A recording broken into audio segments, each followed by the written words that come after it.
Describe بقالي your فترة مش video. بعمل فيديوز، فاتفاجئت النهاردة ان التيك توك بقى 10 minutes، فدي حلوة قوي يعني عشان اعرف الوك براحتي. الفيديو بقى بتاعي النهاردة عن ايه؟ دلوقتي الناس اللي زعلانة مني ان انا مش قادرة او مش عايزة اخد ولادها في المنهج. بصوا يا جماعة، ما ينفعش طالب مش عارف يقرأ، مش عارف اساسيات الجرامر يدخل منهج. طب ليه يا ميس؟ اصلك السيشن داير كالاتي: في الفوكابلري الكلمات اللي موجودة عندي هو اللي بيقراها، دي نمبر 1. نمبر 2، قاعدة الجرامر انا بشرحها هو بيطبق عليها، فهو مش مستوعب يعني ايه اللي انا بقوله، مش عارف اللي هي الترمز او المصطلحات اللي انا بعود الطلبة بتوعي عليهم. يعني انا مش في السيشن مش بقول مثلا فعل وفاعل، انا بعلمهم سواء لانجوج او عربي بيتعلموا المصطلحات دي معايا: subject verb noun pronoun الحاجات دي كلها. طيب السيشن بيبقى داير كده، فانتي هتقولي طب يا ميس اديله منهج واديله تاسيس ازاي؟ ولا هو هيطول ده ولا هو هيطول ده، مش هيبقى مستوعب الكلام اللي انا بقوله في التاسيس ولا هيبقى مستوعب الكلام اللي انا بقوله في المنهج. طب الحل ايه؟ الحل اللي انتي تاسسي. طيب اسس بقى قبل الدراسة بشهر ونص؟ انا مش ساحرة عشان ان انا انجز لك الدنيا في شهر ونص، لا، التأسيس بياخد وقته ومراحل. انا دلوقتي عندي طالب مش بيعرف يقرا داخل كورس فونكس، طيب بيعرف يقرا الشورت لكن اللونج لا، يبقى ده بيخش الاول اللونج. تمام. طب خلصنا حته الفونكس، نبتدي ان احنا نخش ايه؟ الجرامر. والجرامر ستيبس، خطوات، ليفل 1 وليفل 2 وليفل 3 وفي ليفلز اعلى من كده. تمام. بيخش كل ليفل طالع من الليفل ده او المستوى ده عارف كمية فوكابلري. لان يعني انا بتفاجئ والله العظيم اولاد في جونيور 4 وجونيور 5 مش عارفين يعني ايه كاو وهورس، مش عارفين الكلمات دي يعني ايه، فما فيش حاصلة كلمات، فبالتالي مش هيعرف يكتب باراجراف. لان احنا دلوقتي عندنا في جونيور 4 المفروض مطلوب مننا 24 words، يعني بيعد بالكلمة. طب ما هو ما عندوش حاصلة كلمات عشان يعرف يكتب باراجراف. وطبعا في تيتشرز بيعملوا ايه؟ بيحفظوا.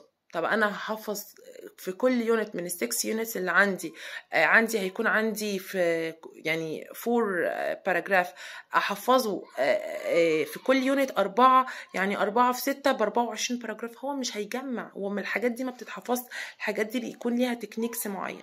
ف الفيديو ده انا عاملاه عشان البيرنتس ما تزعلش مني.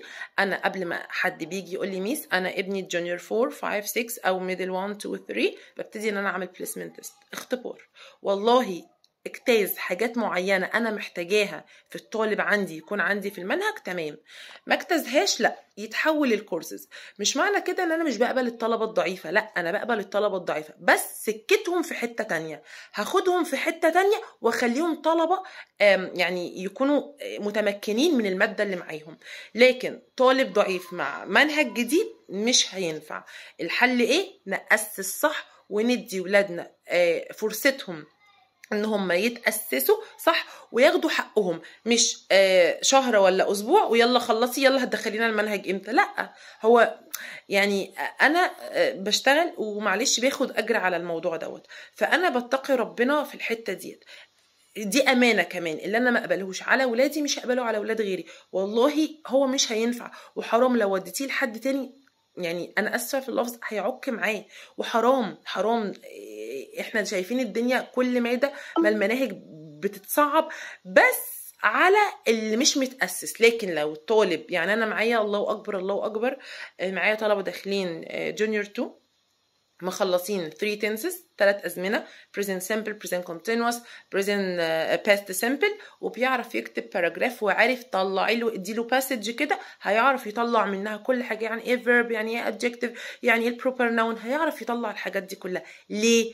الأم هنا اهتمت بإيه؟ بالتأسيس. المنهج كده كده هيتاخد.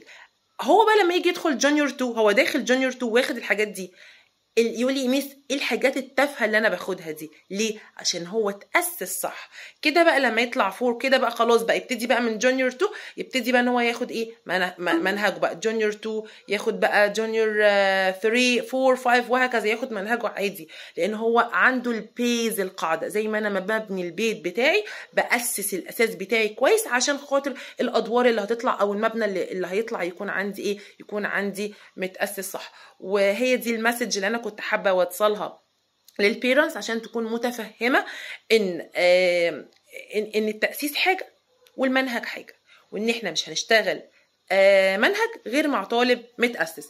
ومش معنى كده بأكد تاني ان انا مش بقبل الطلبة الضعيفة، لا، بس انا هاخدهم في سكة تانية خالص بعيدة عن المنهج، ان انا أسسهم صح وبعد كده بيكونوا مؤهلين للمنهج.